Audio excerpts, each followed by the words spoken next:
শুরু করছি আজকের পর্ব। ঘটনা আনন্দপুর থানা। তথ্যসূত্র বর্তমান পত্রিকা। গত মাসের শেষ দিকে আনন্দপুর থানায় এসেছিলেন এক দম্পতি। তাদের 17 বছরের পুত্র নিখোঁজ। কোথাও তাকে না পেয়ে থানায় এসেছেন অভিযোগ জানাতে। থানাতে তাদের রুটিন মাফিক কিছু প্রশ্ন করেছিলেন পুলিশ আধিকারিক, কিন্তু টেবিলের উল্টো দিকে বসে থাকা স্বামী স্ত্রী কেমন যেন আনমনা। প্রশ্নের জবাব দিচ্ছিলেন বটে, কিন্তু তা যেন খাপছাড়া ধরনের। তাদের এই হাবভাব রহস্য তৈরি করে পুলিশের মনে, আর তদন্ত এগোনোর সঙ্গে সঙ্গে তা আরও বাড়তে থাকে। খাপছাড়া জবাবগুলো মোটামুটি এক করে যে তথ্যগুলি পেয়েছে পুলিশ, সেগুলি এই রকম। 1. ছেলেটি তার বাবা মার সঙ্গে থাকে গুলশন কলোনিতে। 2. পড়াশোনা আগেই ছেড়ে দিয়েছে। 3. নিখোঁজ হওয়ার পর তার পুরানো মোবাইলটি কাজ করছে না, তবে সে একটি নতুন নম্বর নিয়েছে, তবে সেই নম্বরটি শুধুমাত্র তার আত্মীয়ের কাছেই রয়েছে। ব্যাস, চেহারা ইত্যাদি ছাড়া এই 3টি মাত্র তথ্য পুলিশ পায়, এবং এর ভিত্তিতেই শুরু হয় তদন্ত।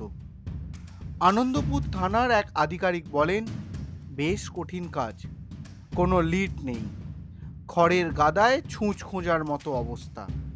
তবে ছেলে হারিয়ে মানসিক অবস্থা খারাপ ওর বাবা মার, তাই অল্প কিছু সূত্র নিয়েই আমরা চটজলদি তদন্ত শুরু করে দিই। তবে এর মধ্যে আশ্চর্য করে দেওয়ার মতো কিছু ঘটনা আমাদের সঙ্গে ঘটেছে। ছেলে কি করে? বাড়ি থেকে বেরিয়ে যাওয়ার আগে কি কারোর সঙ্গে ঝগড়া ঝামেলা হয়েছিল? এইসব সাধারণ প্রশ্নের উত্তরও নাকি নিখোঁজের বাবা মা ঠিকমতো দিতে পারছিলেন না। পুলিশ ভেবেছিল ছেলে হারানোর শোকে মুহ্যমান হয়ে সঠিক জবাব দিতে পারছেন না, ফলে জিজ্ঞাসাবাদ সেদিনের মতো ইতি টেনে দেন।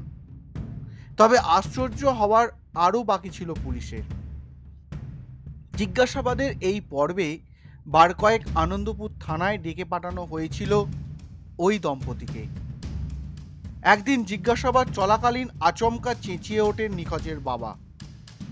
এক প্রকার খেঁকিয়ে উঠে বলেন, আমাদের বারবার ডেকে এনে হ্যারাস করছেন কেন? কথাটা শুনে হতভম্ব হয়ে যান তদন্তকারী অফিসার।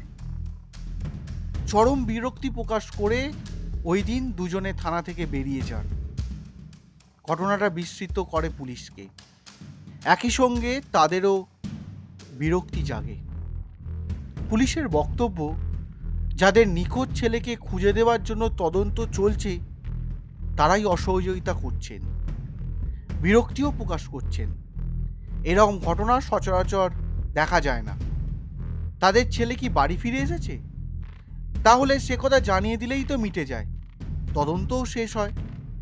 তবে দম্পতি মুখ না খোলায় পুলিশের মনে একাধিক সন্দেহ তৈরি হতে থাকে, যা আরও বড় সমস্যার সৃষ্টি করে। এর সঙ্গে সঙ্গে আরও এক তথ্য পায় পুলিশ, এবং সেই তথ্যটা পায় এক আত্মীয়র সঙ্গে কথা বলার পর। বাড়ি থেকে বেরিয়ে গিয়ে ছেলেটি তাদের এক আত্মীয়কে একটি নতুন নাম্বার থেকে ফোন করেছিল। পুলিশ সেই আত্মীয়ের কাছে নাম্বারটি জানতে চায়। আত্মীয় নাকি বলেন নম্বরটি ফোন থেকে ডিলিট হয়ে গিয়েছে। এরপর ঘটনাটি ঘিরে রহস্য আরও ঘন হয়ে ওঠে। তবে আনন্দপুর থানার পুলিশের বক্তব্য, বিরক্ত হলে চলবে না, অভিযোগের কিনারা না হওয়া পর্যন্ত তদন্ত চালিয়ে যাওয়া হবে। রহস্য কাটানোই পুলিশের কাজ। এরকম থানার ভিতরের রহস্য রোমাঞ্চক কিছু ছোট গল্প সাজানো ছিল প্রত্যেক বুধবারের রাত্রির 11টার ঘটনায়। আজ শেষ এপিসোড, মানে থানা থেকে আসছি, এই এপিসোড আমি এখানেই শেষ করে দিলাম। আর কিছুদিনের অপেক্ষা, নতুন কিছু পর্ব নিয়ে আবারও হাজির হব আপনাদের কাছে। যেরকম মানুষের ভালোবাসা থানা থেকে আসছি বহু প্রশংসিত হয়েছে, সেই রকমভাবে নতুন যে পর্ব আসছে সেরকমভাবেও আপনাদের সাপোর্ট পাবো। আবার আরও প্রাণোচ্ছল হয়ে উঠবে ইতি তোমাদের অর্ণবের রাত্রির 11টার একটি পর্ব, এই আশা রাখি।